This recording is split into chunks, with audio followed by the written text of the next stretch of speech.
आज सप्तमी के पावन अवसर पर हम पूरे परिवार के साथ प्रयागराज के संगम तट पहुँचे। यह केवल एक धार्मिक यात्रा नहीं थी, बल्कि अपने अतीत, अपनी संस्कृति और अपने संस्कारों से जुड़ने का अवसर था। सुबह की हल्की ठंड, दूर तक फैला माघ मेला, हर दिशा में गूंजते मंत्रोच्चार और संगम की ओर बढ़ती श्रद्धालुओं की धारा, यह दृश्य स्वयं में भारतीय सभ्यता का जीवंत प्रमाण था। यह सवाल मन में आता है कि आधुनिक तेज रफ्तार जीवन में भी लोग इतनी आस्था के साथ संगम क्यों आते हैं। इस ब्लॉग में यही समझने का प्रयास है, सिर्फ भावनात्मक नहीं बल्कि ऐतिहासिक, धार्मिक और सामाजिक दृष्टि से। प्रयागराज को शास्त्रों में तीर्थराज कहा गया है, अर्थात सभी तीर्थों में श्रेष्ठ। इसका कारण केवल संगम नहीं बल्कि इसका ऐतिहासिक और आध्यात्मिक निरंतरता है। पुराणों के अनुसार ब्रह्मा जी ने यहीं पर पहला यज्ञ किया, इसलिए इसे प्रयाग कहा गया।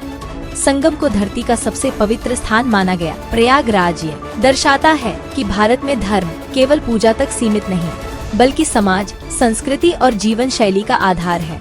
संगम वह स्थल है जहाँ गंगा पवित्रता, यमुना कर्म और अदृश्य सरस्वती ज्ञान का मिलन होता है। यह केवल भौगोलिक संगम नहीं बल्कि मानव जीवन के 3 मूल तत्वों का प्रतीकात्मक मेल है। यहाँ एक तार्किक प्रश्न उठता है, अगर सरस्वती अदृश्य है तो उसका महत्व क्यों? क्योंकि भारतीय दर्शन में जो दिखता नहीं वही सबसे प्रभावशाली होता है, जैसे विवेक, संस्कार और आत्मा। माघ मास की सप्तमी तिथि का विशेष धार्मिक और वैज्ञानिक महत्व है। सप्तमी सूर्य से जुड़ी तिथि मानी जाती है। धार्मिक दृष्टि से सप्तमी को स्नान करने से पाप क्षय की मान्यता, सूर्य देव की कृपा प्राप्ति, दीर्घायु और स्वास्थ्य की कामना आदि। व्यावहारिक दृष्टि से ठंडे जल में स्नान करने से शरीर की रोग प्रतिरोधक क्षमता बढ़ाती है। अनुशासन और आत्मनियंत्रण का अभ्यास होता है। सप्तमी स्नान यह सिखाता है कि धर्म केवल विश्वास नहीं, अनुशासन भी है।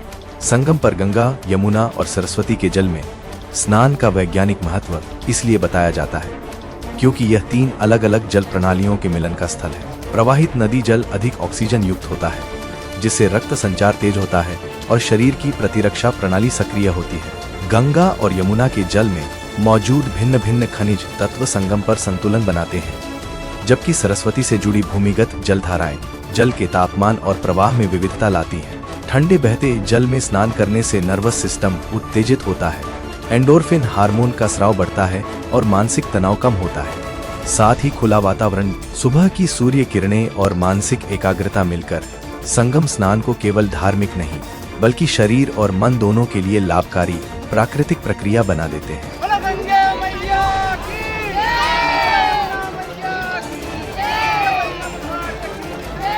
संगम पर गंगा, यमुना और सरस्वती के जल में स्नान का महत्व शास्त्रों में स्पष्ट रूप से वर्णित है।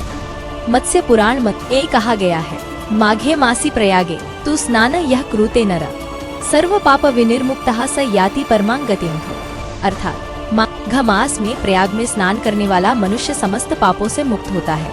पद्म पुराण संगम को सभी तीर्थों में श्रेष्ठ बताते हुए कहता है, तीर्थानां प्रयागः श्रेष्ठः संगमोत्र विशेषता, यानी सभी तीर्थों में प्रयाग श्रेष्ठ है और उसमें भी संगम का विशेष महत्व है। वहीं स्कंद पुराण में संगम स्नान को दुर्लभ पुण्य बताया गया है। गंगायम उना संगमे स्नानम दुर्लभम भुवि, अर्थात पृथ्वी पर गंगा यमुना के संगम में स्नान अत्यंत दुर्लभ और पुण्यदायक है। इन श्लोकों से स्पष्ट होता है कि संगम स्नान केवल आस्था का विषय नहीं बल्कि प्राचीन काल से शास्त्र सम्मत अनुशासन और आत्मशुद्धि से जुड़ी परंपरा रही है, जिसे आज वैज्ञानिक दृष्टि से भी शरीर और मन के लिए लाभकारी माना जाता है।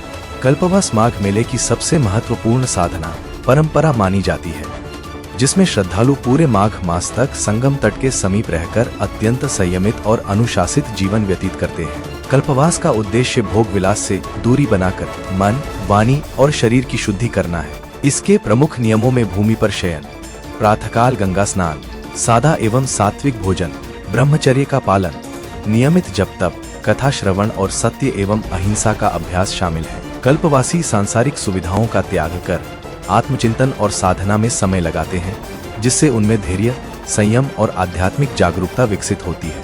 यह परंपरा बताती है कि सीमित साधनों और अनुशासन के माध्यम से भी जीवन को शुद्ध, संतुलित और अर्थपूर्ण बनाया जा सकता है। प्रयागराज केवल एक तीर्थ या नगर नहीं बल्कि सनातन संस्कृति की जीवंत आत्मा है, जहां ब्रह्मा जी ने सृष्टि के आरंभ में पहला यज्ञ किया था और तभी से यह भूमि प्रयाग कही गई। प्रयागराज का अर्थ प्रयाग प्लस राज अर्थात यज्ञ तप और पुण्य का राजा स्वयं इसकी महिमा का उद्घोष करता है।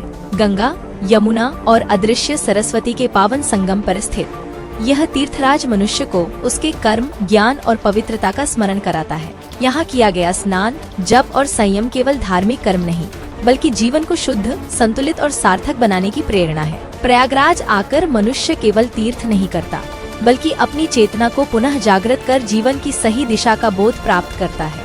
अतः हम सभी से यही विनम्र आग्रह और आमंत्रण है कि जीवन की आपाधापी से कुछ समय निकालकर एक बार तीर्थराज प्रयागराज अवश्य पधारें।